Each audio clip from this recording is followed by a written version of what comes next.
close till I get up. Time is barely on our side.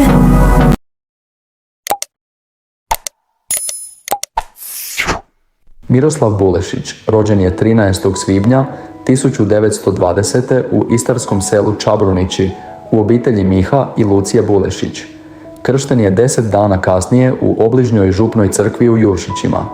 U djetinjstvu ga je oduševila vjera, a prve molitve naučio je iz molitvenika Oče budi volja tvoja, biskupa Jurija Dobrile. Njegov je duhovni put započeo u osnovnoj školi u Juršićima, gdje ga je vjeroučio svećenik Ivan Pavić, koji ga je potaknuo na svećeničko zvanje. U dobi od 10 godina odlučuje se za sjemenište, a 1931. godine upisuje se u sjemenište u Kopru, gdje završava srednjoškolsko obrazovanje. Na preporuku svećenika Ivana Pavića, Bulešić 1939. godine odlazi na studij u Rim. Ondje studira filozofiju i teologiju na Papinskom sveučilištu Gregorijani, a duhovno sazrijeva u srcu kršćanstva, osobito dok prisustvuje posveti svijeta bezgriješnom srcu Marijinu u Bazilici Svetirog Petra 1942. godine. Po povratku u Istru 1943. godine prima svećeničko ređenje u Svetvinčentu. Tada zapisuje kako su njegovi roditelji plakali jer su svjesni da on sada pripada Bogu. Kao geslo svećeništva odabrao je riječi Dođi kraljevstvo tvoje, budi volja tvoja. Prvo je imenovan župnikom u Baderni, a kasnije u Kanfanaru. Tamo je, usprkos ratnim nedaćama i pritiscima, neumorno radio s narodom, pomažući i onima najugroženijima. Odvažno je dijelio sakramente svima koji su ih tražili, ne obazirući se na nacionalnu ili političku pripadnost, što mu je priskrbilo prijetnje. Unatoč tome, u svom je dnevniku izrazio spremnost na mučeništvo i oprost svojim progoniteljima, želeći umrijeti samo za slavu Božju i spasenje duša.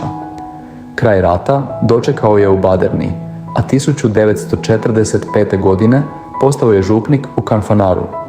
Tamo se posvetio duhovnoj obnovi i okupljanju vjernika, što je naišlo na otpor komunističkih vlasti koje su pokušavale odvojiti narod od crkve. Ipak, njegov pastoralni rad i nadahnute propovjedi privlačili su sve više vjernika. Kada su mu komunistički simpatizeri preko rodbine sugerirali da se skloni u Italiju, odgovorio je da mora ostati u Istri jer je tu veća potreba za svećenicima. Godine 1946. premješten je u Pazin, gdje postaje podravnatelj i profesor u biskupijskom sjemeništu. Kao tajnik svećeničkog zbora Svetog Pavla zauzimao se za slobodu vjere, boreći se protiv komunističkih pritisaka. U svibnju 1947. mladi je Bulešić intimno osjećao da se približava mučeništvo, pripremajući se na to duhovno i emocionalno. Tijekom podjele sakramenta potvrde u Lanišću 24. kolovoza 1947. napala ga je skupina komunističkih ekstremista. U crkvi je hrabro branio svetohranište govoreći ovamo možete proći samo preko mene mrtvoga, zazivajući Isuse, primi dušu moju. Ubijen je udarcima noža u župnom uredu, a njegovo je mučeništvo ostavilo snažan dojam na vjernike.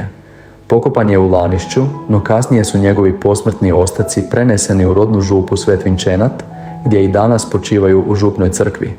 Nakon dugog istražnog procesa, Velč, Miroslav Bulešić proglašen je blaženim 28. rujna 2013. godine u Puli, čime je crkva službeno priznala njegovu svetost i žrtvu za vjeru.